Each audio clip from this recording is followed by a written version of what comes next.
Para hablar de la salud de nuestros riñones hemos invitado a esta cadena, Radio Morón, a la doctora Mercedes Salgueira, jefa de Servicio de Nefrología del Hospital Universitario Virgen Macarena, y que va a hablar con nosotros sobre cómo evitar estas enfermedades de riñón. Muy buenas tardes, bienvenida. Hola, buenas tardes. Bueno, pues encantada de tenerla por aquí. Vamos a tratar en estos minutos de aclararle a la población, a nuestros oyentes, algunos conceptos e información útil para cuidar nuestra salud. En primer lugar, vamos a ir por lo básico, ¿no? Para hablar de los riñones, ¿cuáles son las funciones principales? Bien, pues todos sabemos, y como acabas de comentar, son el órgano en el que se produce la orina. Y eso, la función fundamental que tenemos ahí es mantener el equilibrio interno del organismo, porque elimina sustancias de desecho, sustancias que nos son perjudiciales, y mantiene el equilibrio del medio interno con unos controles muy estrechos de iones, de equilibrio ácido-base, y que es fundamental para que se desarrollen el resto de funciones vitales. Pero además los riñones modulan muchas otras funciones metabólicas que son fundamentales también. Por ejemplo, en los riñones se sintetiza eritropoyetina, que nos ayuda a controlar el nivel de glóbulos rojos en función de las necesidades de cada uno. Se metaboliza la vitamina D, que es una vitamina, o más bien una hormona que funciona a nivel de todo el organismo y que se relaciona con su déficit, se relaciona con patología cardiovascular, con patología oncológica, con mortalidad, por lo cual cuando los riñones no funcionan hay un déficit de vitamina D y hace que el individuo esté predispuesto a este tipo de funciones. Controla la tensión arterial y controla además muchas vías metabólicas y muchos genes que pueden después impactar sobre la salud de los individuos. ¿Qué tipo de enfermedades puede derivar un mal funcionamiento de los riñones en adultos? La enfermedad renal crónica es, digamos, un compendio final de muchas enfermedades, o sea, es el estadio final de muchas enfermedades. Puede haber enfermedades primarias de los riñones, que son las enfermedades glomerulares, las enfermedades tubulares, que son enfermedades por patología propia del riñón, y luego existen también otro tipo de enfermedades que van a condicionar un mal funcionamiento de los riñones, una enfermedad renal crónica, como consecuencia de las alteraciones que producen a nivel renal. Y estas enfermedades, como por ejemplo la diabetes, o como por ejemplo la hipertensión arterial, o la enfermedad cardiovascular en sí, afecta al funcionamiento del riñón, haciendo que progresivamente vaya perdiéndose la funcionalidad. Entonces, podríamos decir que se llega a enfermedad renal crónica, bien por una patología propia del riñón, que suele afectar a gente más joven, o también por patología de otro origen, como puede ser la diabetes o la hipertensión o la obesidad, que la obesidad en sí también puede provocar mal funcionamiento de los riñones y que derivan en enfermedad renal. En el caso de los niños, ¿sería la enfermedad renal crónica la más común? Serían estas enfermedades primarias que te estoy hablando, claro. Las enfermedades que directamente afectan al riñón, son enfermedades de origen inmunológico o de origen genético que afectan al riñón y que también condicionan la aparición de enfermedad renal crónica en niños. He podido leer que esta enfermedad renal es más propensa que le afecte al hombre que a la mujer. ¿Cuál sería el motivo? Bueno, realmente en salud renal estamos un poquito todavía verdes en lo que es saber interpretar las diferencias que hay respecto a al género y la patología renal. Estamos empezando a estudiar aquí. Cuando miramos los pacientes que están en tratamiento renal sustitutivo, o sea, que necesitan diálisis o trasplante, es verdad que hay más hombres que mujeres. Pero, sin embargo, si nos vamos a estadios previos, a estadios antes de necesitar diálisis, la prevalencia de enfermedad renal es mayor en la mujer. Las mujeres es algo que estamos intentando explicar. Probablemente en los hombres progrese más rápido la enfermedad que en las mujeres. Y también es verdad que quizás se cuiden quizás un poco menos, no lo sé, pero esto es todavía especular. Es verdad que es un aspecto que estamos empezando a investigar y que, bueno, tendremos que saber en los próximos años. Yo sí aprovecho, ahora que estamos hablando de este tema, para decir que las mujeres tienen una característica especial que las va a hacer susceptibles a tener más enfermedad renal, y es el hecho del propio el embarazo. El embarazo en sí puede ser una causa, alguna complicación del embarazo puede ser causa de enfermedad renal, o bien si la señora tiene una enfermedad renal, el embarazo puede acelerarlo, ¿vale? Entonces, por eso es muy importante que tengamos un estrecho control de la función renal durante el periodo gestacional. Y también después, sobre todo en aquellas personas que hayan tenido, aquellas mujeres que hayan tenido complicaciones del tipo de preeclampsia o de diabetes gestacional, que también se ha visto que las hace especialmente susceptibles después a padecer enfermedades cardiovasculares y renales. Entonces, pues eso, que aquellas mujeres que hayan tenido durante el embarazo algún tipo de complicación de estas que estoy diciendo, es muy importante que luego, aunque una vez que acaba el embarazo la tensión vuelve a sus cifras normales y la glucemia vuelva a sus cifras normales, a lo largo de su vida tienen que controlarse porque tienen mayor riesgo de padecer enfermedad renal. Información muy interesante, tomamos nota, doctora. ¿Cuáles son los primeros síntomas que nota el paciente? Pues tenemos un problema con esta enfermedad y es que es asintomática, o sea, no tiene síntomas hasta estadios muy avanzados de enfermedad renal, y además cuando empiezan los síntomas son muy anodinos, porque son cansancio, que puede tener relación con que el paciente tenga anemia, es que aparezca hipertensión o que se descontrole una hipertensión que ya parecía previa, es falta de concentración, es que a lo mejor orina más, una orina poco concentrada, una orina clara. Entonces los síntomas cuando empiezan a aparecer son muy inespecíficos y se pueden confundir con cualquier cosa, incluso no darle importancia. Entonces es importante que, digamos, se piense en ella y se vaya a buscar, sobre todo en grupos de riesgo como este grupo que he dicho de las mujeres que han tenido una complicación durante el embarazo. Vale. También aprovecho para compartir una duda de uno de nuestros oyentes, porque esta sección la venimos haciendo ya desde la temporada pasada y tuvimos la oportunidad de hablar con la jefa de servicio de onconefrología y había una duda que se nos quedó detrás, entonces por si tiene la posibilidad de resolverla este oyente, que nos preguntaba cuáles son las pruebas más eficaces para una detección y tratamiento a tiempo, ya que en algunos casos el exceso de pruebas médicas, dice, protocolo y lista de espera desde el de cabecera hasta el especialista, hace que se llegue tarde a su detección. Pues mire, me encanta esta pregunta porque creo que todos tenemos que ser conscientes de lo fácil que es diagnosticar la enfermedad renal. Igual que para otro tipo de disfunciones orgánicas se necesitan pruebas complejas, en el caso de la enfermedad renal, lo único que se necesita es un análisis de sangre y un análisis de orina. Y eso la inmensa mayoría de las personas tienen uno a lo largo de su vida.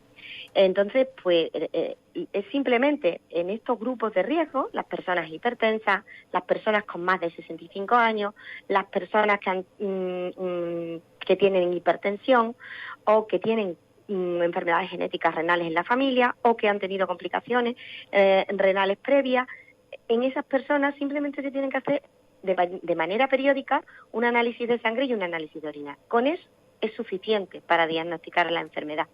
Y comentaba también hace poco que igual que, por ejemplo, se hacen screening de cáncer de mama o de cáncer de colon y que son fácilmente realizables, aquí sería también muy fácil identificar a los pacientes de riesgo y hacer esa prueba de manera sistemática, que es simplemente, como le digo, un análisis de sangre y un análisis de orina. ¿Y cuál sería el siguiente paso si se detecta que es cierto que tiene esa enfermedad renal? Pues, en principio, dependiendo del estadio en que se encuentre, las actuaciones son diferentes. La mayoría de ellas van dirigidas a evitar la progresión de la enfermedad, ¿vale? Entonces, ¿esto cómo lo hacemos? Pues si se trata de un paciente, los pacientes más frecuentemente nos encontramos son pacientes con enfermedad renal secundaria, pues a diabetes, a hipertensión, a obesidad. Pues lo primero que habría que hacer sería controlar muy bien esos factores de progresión de enfermedad, controlar el nivel de glucosa, controlar el nivel de presión arterial, evitar la obesidad, hacer una vida saludable y mantenerse en forma. Y luego, pues, en el caso en el que esté, digamos, en un punto un poquito más avanzado, en que ya exista a lo mejor alteraciones en la orina, pues estarían indicados iniciar tratamiento, que afortunadamente cada vez tenemos un mayor arsenal terapéutico para empezar a tratar esta enfermedad y enlentecerla o incluso frenarla definitivamente. Entonces, pues por eso es importante, porque cuanto antes empecemos con estos tratamientos, mayor efecto vamos a conseguir. Bueno, quiero recordar lo que antes he mencionado, doctora, sobre la prevención o sobre los cribados, ¿no? Sobre todo esas personas que pueden padecer esta enfermedad, pues como ya había dicho, tiene diabetes o ha tenido problemas en el embarazo, ¿no? Y demás.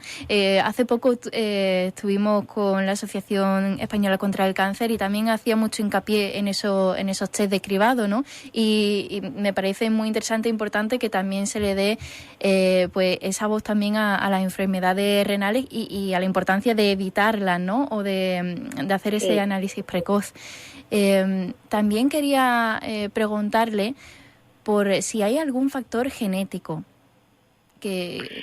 Bueno, sí, a ver, hay, sobre todo en estas enfermedades primarias que hemos dicho sobre los riñones, y que afectan más a niños y a gente joven, ahí hay mucho condicionamiento genético. Cada vez diagnosticamos más enfermedades renales hereditarias, porque cada vez tenemos más acceso a pruebas genéticas y a lo mejor enfermedades que antes pasaban desapercibidas o que no se le ponía el apellido correcto, ahora pues descubrimos pues que hay un condicionamiento familiar que hace que estos pacientes tengan factores genéticos, o sea, tengan enfermedad renal. Por eso también incluimos en los grupos de riesgo para controlar la enfermedad renal aquellos que tengan antecedentes en sus familias de enfermedad renal. ¿Vale? Y respecto al cribado que estabas comentando, creo que es fundamental, porque la enfermedad del riñón, el problema es que hemos dicho antes que es silente, pero es una enfermedad que también he comentado que el riñón controla muchas vías metabólicas. Cuando se alteran estas vías metabólicas, se produce una tendencia a fibrosar el organismo, como a envejecerlo precozmente. Y este envejecimiento se manifiesta a nivel del sistema cardiovascular y da muchas lesiones cardiovasculares que pueden llegar a provocar una mayor mortalidad en estos individuos conforme avanza la enfermedad renal, avanza el riesgo de muerte por enfermedad cardiovascular. Entonces, es muy importante también ese cribado, porque haciendo ese cribado y poniendo los tratamientos adecuados, estamos salvando vidas, que no solamente mata el cáncer, digamos, sino que hay enfermedades que de manera muy sutil y sin que prácticamente uno se dé cuenta, pero que también conducen a una mayor mortalidad. Y para ir terminando, ¿se puede prevenir este tipo de enfermedades? ¿Qué importancia tiene una buena hidratación, una buena dieta? Es fundamental. O sea, hemos visto que a lo largo de la entrevista que el mayor riesgo lo tienen pacientes con un sobrepeso importante, con niveles de glucosa elevados, con niveles de tensión arterial elevados. Entonces, las reglas son fáciles, ¿no? Mantenerse en forma, hacer una dieta saludable. Se sabe que la fructosa, por ejemplo, de los alimentos procesados o de los refrescos se metabolizan a algunas sustancias que son tóxicas para los riñones. Es importante mantener el nivel de glucosa adecuado, la tensión arterial adecuada, ingerir poca sal y mucho líquido, porque la sal somete a un estrés al riñón y los líquidos ayudan a un adecuado funcionamiento. El tabaco también es muy tóxico sobre los riñones. También es importante tener en cuenta la medicación que tomamos, porque he explicado antes que el riñón elimina la mayoría de los tóxicos que entran en el cuerpo, y los fármacos al fin y al cabo son tóxicos. Entonces hay fármacos que son especialmente tóxicos sobre los riñones. No deberíamos automedicarnos, siempre hay que comprobar que esos fármacos no van a hacernos daño.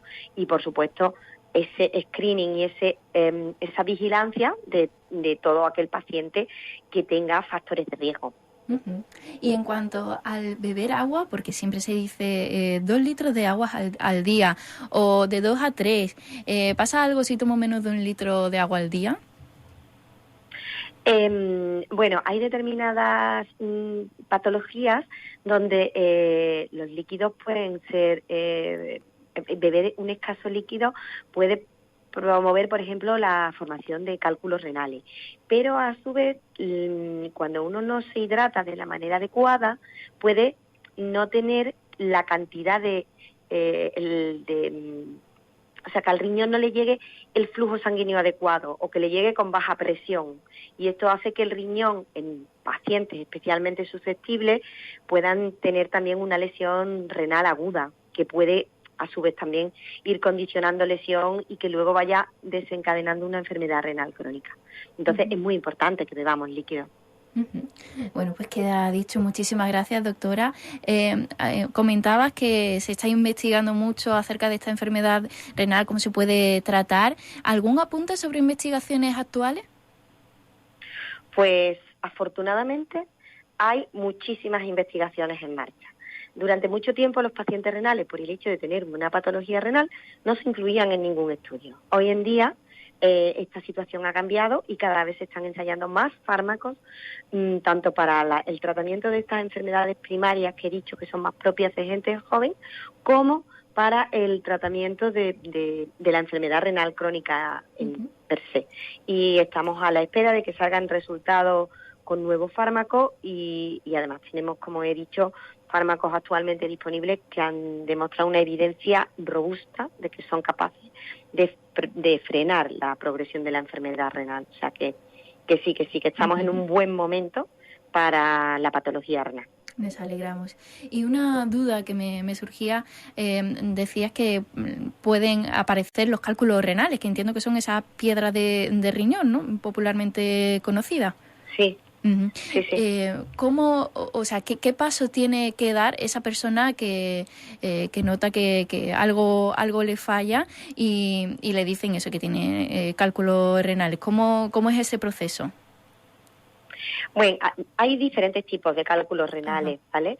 Y entonces sería importante saber qué tipo de cálculo es, porque hay cálculos que se producen por un aumento de la excreción de calcio, otros que se producen por un aumento de la excreción de ácido úrico. Entonces sería muy importante ponerse en manos del especialista e identificar el tipo de cálculo. Como norma general, los pacientes que tienen cálculos urinarios deben de beber mucha agua, ¿vale? Y disminuir la ingesta de sal, porque aunque sea calcio lo que se deposita en esas piedras, realmente es la sal la que predispone a que se formen.